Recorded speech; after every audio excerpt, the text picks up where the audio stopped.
بسم اللہ الرحمن الرحیم بسم اللہ الرحمن الرحیم الحمد للہ وکفا وسلام علی عبادہ الذین اصطفى اما بعد۔ عزیز طلبہ، اصول الافتاء و آدابہ کتاب کی آج ہماری یہ نشست نمبر 79 ہے، اور آج کی نشست سے ہم اس کتاب کی الفصل السابع شروع کر رہے ہیں۔ 7ویں فصل ہے اور اس فصل کا موضوع ہے احکام الافتاء و منہجہ، کہ افتاء کے احکام اور اس کے مناہج۔ اس فصل کو بنیادی طور پر حضرت نے 6 مباحث میں تقسیم کیا ہے۔ پہلے جو مبحث ہے اس میں 3 باتیں ہیں کہ بھئی متى یجب الافتاء، متى یحرم، اور حکم الامتناع یعنی فتویٰ۔ یہ 3 باتیں پہلی بحث میں ہیں۔ دوسری بحث میں 2 باتیں ہیں، فتویٰ سے رجوع، اور اسی طرح فتویٰ سے رجوع کے بعد اس کے نقض کے جو احکامات ہیں۔ تیسری جو بحث ہے اس میں ایک ہی موضوع ہے، اس کا اجرت علی الافتاء۔ چوتھی جو بحث ہے وہ ہے منہج الافتاء۔ پانچویں جو بحث ہے اس میں بھی 3 باتیں ہیں، افتاء کے آداب، کتابت فتویٰ کے آداب، اور مفتی کے آداب۔ اور جو چھٹی بحث ہے یا مبحث سادس جو ہے وہ اس کا موضوع ہے احکام الاستفتاء، یعنی سوال پوچھنے کے احکام۔ تو ہم ترتیب کے ساتھ ان مباحث کو ابھی جو ہے وہ شروع کر رہے ہیں۔ سب سے پہلے تو مختصراً حضرت نے یہاں تمہید ذکر کی ہے کہ ان قواعد کی تمہید کے بعد اب ہم یہ بحث ذکر کرنا چاہتے ہیں کہ جو ہے مفتی پر فتویٰ کب دینا واجب ہوتا ہے، کب اس کے لیے فتویٰ حرام ہوتا ہے، کب مفتی کو یہ حق پہنچتا ہے کہ وہ فتویٰ دینے سے رک جائے، اور اسی طرح اس کے طریقہ کار وغیرہ کے بارے میں بھی، منہج کو بھی ہم ذکر کریں گے۔ تو مبحث الاول، جیسے ہم نے پہلے بھی پڑھا کہ مبحث اول میں 3 چیزیں ہیں۔ ایک ہے متى یجب الافتاء، کہ کب جو ہے مفتی پر فتویٰ دینا واجب ہوتا ہے۔ نمبر 2 متى یحرم، کب جو ہے مفتی کے لیے فتویٰ دینا حرام ہے۔ اور نمبر 3 حکم الامتناع یعنی فتویٰ کہ فتوے سے رک جانا، کہ کب فتوے سے رک جانا درست ہے اور کب درست نہیں ہے۔ تو سب سے پہلی والا جو پہلا نقطہ ہے اس مبحث کا وہ ہم دیکھ لیتے ہیں، اور وہ ہے کہ متى یجب الافتاء، فتویٰ دینا کب واجب ہے۔ تو اصول تو یہ بات اصولی طور پر ذہن میں رکھ دیجیے کہ جس شخص میں فتوی کی اہلیت ہو اس پر فتویٰ دینا یہ فرض کفایہ ہے،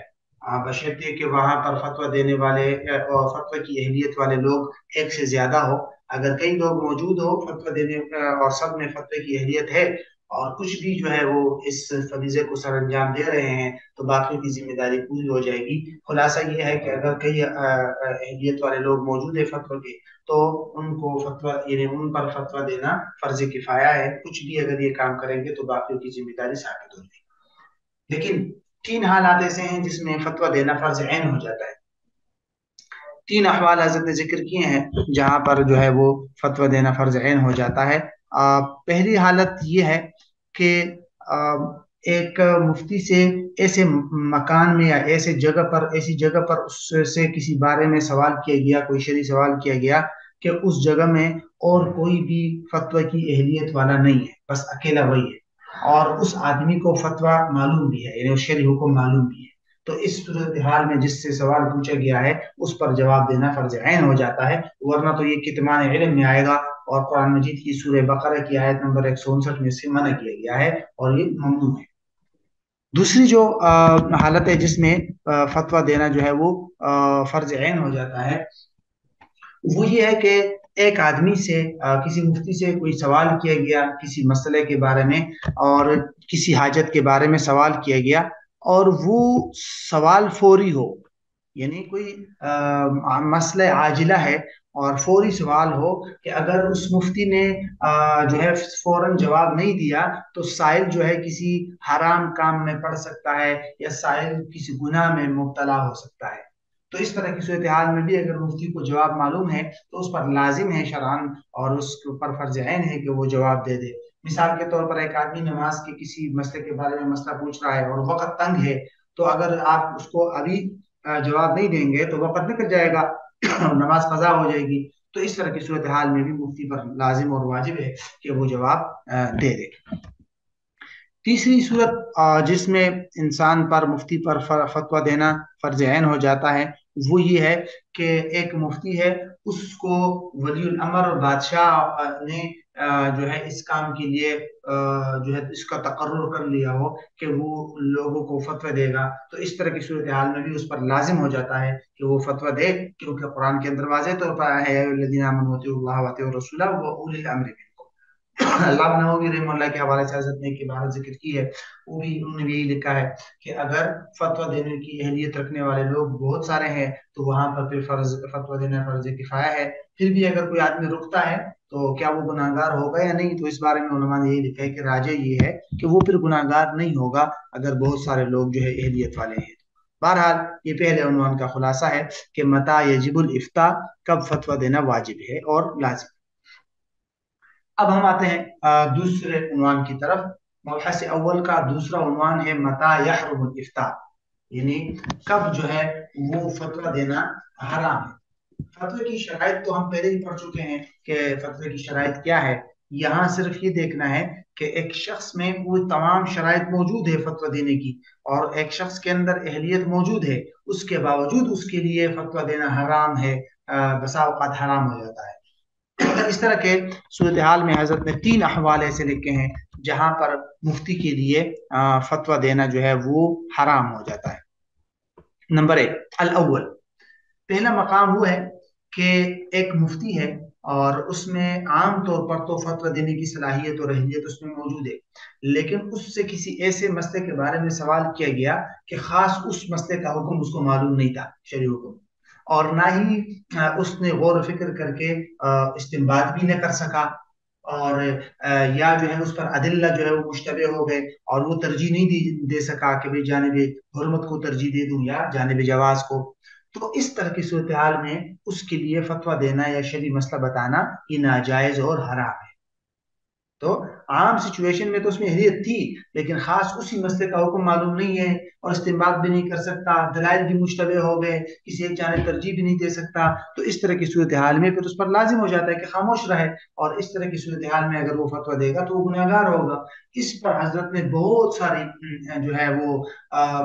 حدیث اور احادیث اور نصوص اور صحابہ اور اس طرح کا عمل اور اس طرح کے دیگر علماء کی آراء وغیرہ نقل کی ہے، بہت ساری عبارات ہیں۔ مثال کے طور پر ایک آپ صلی اللہ علیہ وسلم کی وہ حدیث نقل فرمائی ہے جس میں آتا ہے کہ 3 قسم کے قاضی ہوتے ہیں، ایک جنت میں جائے گا اور 2 جہنم میں۔ جو جنت میں جائے گا یہ وہ ہے جس کو حق معلوم ہو اور اس کے مطابق فیصلہ کرے، اور جو 2 جہنم میں جائیں گے ان میں سے ایک وہ ہے جو حق کو جانتا ہو لیکن پھر بھی ظلم کرے، اور ایک وہ ہے جو جہالت کی بنیاد پر فیصلہ کرے۔ تو وہاں بھی یہی ہے کہ جہالت کی بنیاد پر فیصلہ کرے گا۔ تو اسی طرح حضرت عائشہ کی وہ حدیث نقل کی ہے جس میں حضرت عائشہ اپنے والد حضرت ابوبکر سے پوچھتے ہیں کہ بھئی آپ نے جو ہے میرے بارے میں گواہی کیوں نہیں دی میری، تو اس طرح وہاں پر حضرت ابوبکر فرماتے ہیں کہ ایو سماء تظلنی اور ایو ارض تقلنی اذا كنت ما لا اعلم، جب مجھے کسی بات کا علم نہیں ہے۔ اسی طرح اور بھی بہت سارے وہ ہیں۔ اسی طرح ہمارے اکابر سے جو ائمہ اربعہ ہیں ان سے بھی اس طرح منقول ہے کہ وہ اکثر، جس طرح حضرت امام احمد بن حنبل کے بارے میں آتا ہے کہ وہ اکثر لا ادری فرماتے تھے، اور ہیثم بن جمیل کے حوالے سے یہ حضرت نے لکھا ہے کہ انہوں نے لکھا کہ میں امام مالک کے پاس تھا اور ان سے تقریباً 84 مسائل پوچھے گئے، اور اس میں انہوں نے تقریباً 32 مسائل میں انہوں نے کہا لا ادری۔ اس طرح امام مالک کے بارے میں یہ بھی آتا ہے کہ کبھی کبھی ان سے 50 کے 50 تک مسائل پوچھے جاتے تھے اور وہ سب کے اندر یہی کہا کرتے تھے کہ لا ادری۔ تو بہرحال کسی کو مسئلے کا حکم معلوم نہ ہو تو وہاں خاموش رہنا ضروری ہے، وہاں اگر وہ مسئلے کا جواب بتائے گا تو وہ شرعاً جو ہے وہ گناہگار ہوگا۔ تو یہ پہلا مقام ہے جہاں پر جو ہے مفتی کے لیے فتویٰ دینا جائز نہیں ہے۔ دوسرا مقام ہے جہاں پر مفتی کے لیے جو ہے وہ فتویٰ دینا جائز نہیں ہے،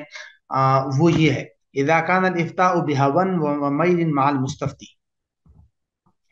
مطلب یہ ہے کہ جب فتویٰ جو ہے وہ مستفتی کی خواہش اور مستفتی کی طرف میلان کی وجہ سے، یعنی افتاء دیے جانے کا امکان ہو، یعنی اس طرح کی صورتحال میں پھر فتویٰ دینا، یعنی کسی خواہش یا فتویٰ دینے والے کے ساتھ تعلق پر مبنی ہو، کہ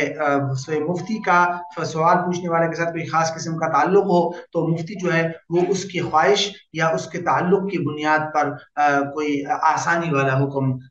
جاری کرے، اور اس کو گمان ہو کہ ایسا نہ ہو وہ مفتی جو ہے وہ اس کا غالب گمان یہ ہو کہ میں